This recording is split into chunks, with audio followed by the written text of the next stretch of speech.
My name is Tommy Taylor, and I'm here to tell you about something we all do daily: lie. You, and you. We all lie daily. And if you think you are not one who lies, let me tell you, there have been several experiences suggesting otherwise. Leonard Sachs, a PhD professor of psychology, states that lying has long been a part of everyday life. We couldn't get through the day without being deceptive. Are you deceptive?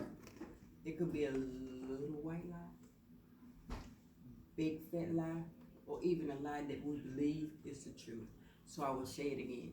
Why do we lie? Why do we lie? Everybody lies. Yes, I'm talking to each and every one of you. Why lie? Perhaps it's when I asked, were you okay? And you told me, yes, I'm fine, but you really weren't feeling well. Or maybe it was when I asked that you hear what she said about me, and you told me no, but you actually heard every word that was said about me.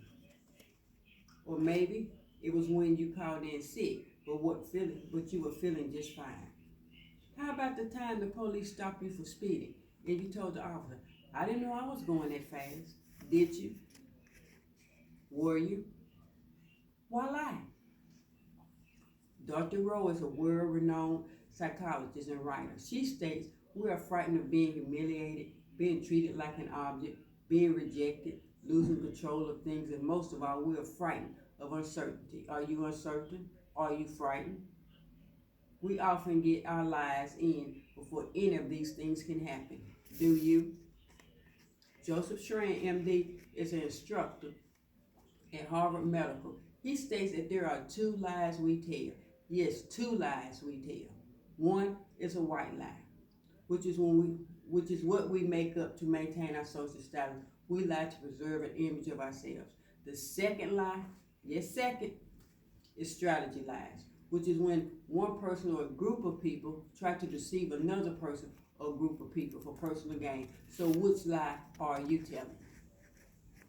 Dan Audrey, the James B. Duke Professor of Psychology and Behavior Economics at the Duke University, said that when people think about being dishonest, they think about what can I gain or what can I lose, then try to figure out if this is a worthwhile act of being dishonest. Are you dishonest?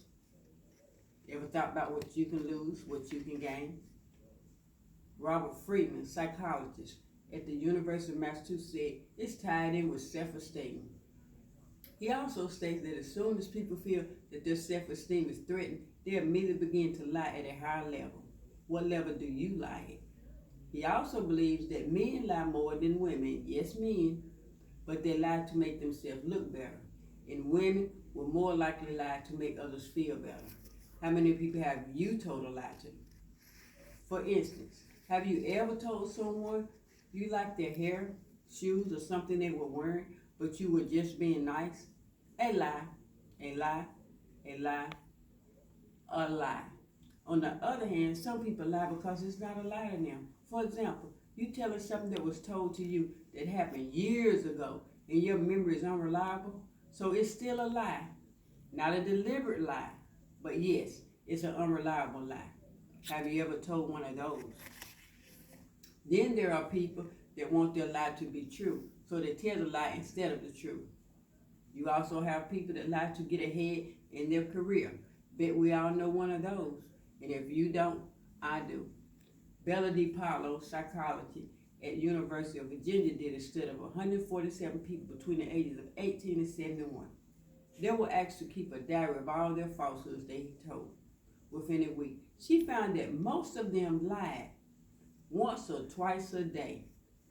Once or twice a day. How many times have you lied this week, last month, yesterday? What about today? Can you count? How many? It's nothing to feel bad or ashamed about. Perhaps Leonard Sachs, PhD, a polygraph expert and professional of psychology at Broward University, states that lying has been a part of everyday life. So how many times did you lie to your parents, your friends, children, or even your co-workers? But we are so quick to ask our children, why are you lying? What is the cause of you lying? Is it to avoid consequences, shame, or disapproval? Maybe it's for protection. Still not sure if you lie? Well, let me ease your mind.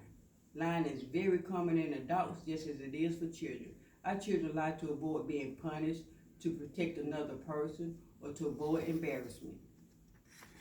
We as adults lie to communicate information, to deceive, or to mislead others. But when asked about the lie, we all cover that lie with the same phrase, I don't remember. Do you remember? I don't. Rest easy, because most of us have lied at least once or twice today. Pamela Meyer, author of Lie Spotting, states that we have lied to from 10 to 200 times per day. Yes, 10 to 200 times per day, someone is telling us a lie. And it's common for people to only say the parts of the truth that they feel is acceptable or that they think people want to hear. If you don't think you lie, ask yourself, when was the last time you said you were stuck in traffic? But you weren't. Said nothing was wrong, but it was. Said on my way, but you were not. Said I really liked what you brought me, but you didn't. Said, wow, she lost weight, but she didn't. And don't forget the one most of us use. I didn't see your text or hear your phone call, but you did. How about you? I did. For instance, the other day, my son asked me for $2, and I told him I didn't have any money, but I did. So why did I lie? Was it to protect, to be mean, or maybe it was just because I wanted to lie?